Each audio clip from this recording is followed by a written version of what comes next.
This video will detail the preferred starting position and analysis of the 3 phases required to take a set shot.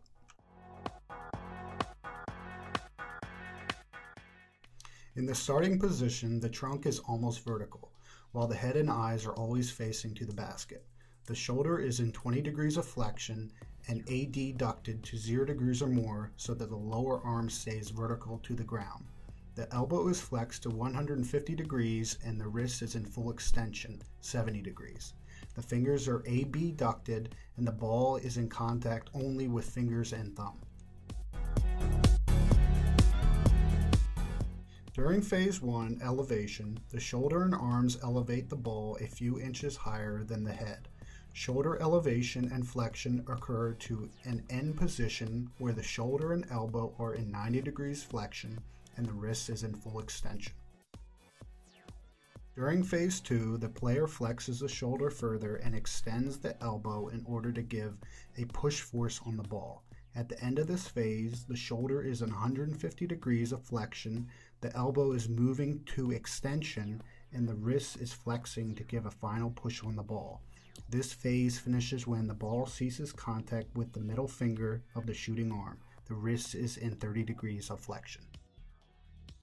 During phase 3, the player continues flexing the wrist, although there is no contact with the ball until maximum flexion.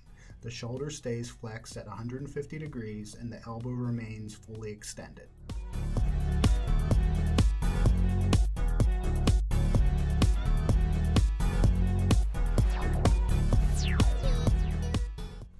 Through all 3 phases, the glenohumeral joint is in flexion. The prime movers for shoulder flexion are the anterior deltoid and the pectoralis major to 90 degrees, which are assisted by the coracobrachialis and the long head of the biceps brachii. The shoulder flexors are working concentrically in phases 1 and 2 and isometrically in phase 3.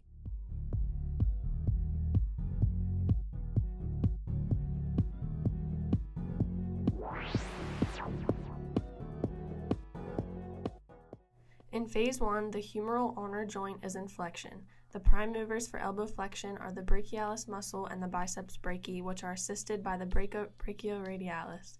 The elbow flexors are working concentrically. In phases 2 and 3, the humeral ulnar joint moves through extension. The prime movers for elbow extension are the triceps brachii and the aconius, which are assisted by the extensor digitorum. In phase 2, the elbow extensors are working concentrically, and in phase 3, the elbow extensors are working isometrically.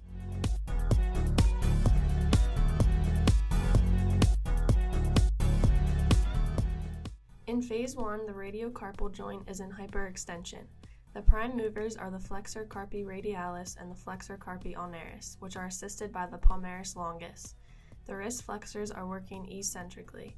In phase 2, the radiocarpal joint is moving through flexion to propel the ball forward. The prime movers are the flexor carpi radialis and the flexor carpi ulnaris, which are assisted by the palmaris longus. The wrist flexors are working concentrically. In phase 3, the radiocarpal joint continues moving through flexion after the ball leaves the fingers. The prime movers are the extensor carpi radialis and extensor carpi ulnaris, which are assisted by the extensor digitorum, extensor carpi radialis longus, and extensor carpi radialis brevis. The wrist extensors are working eccentrically.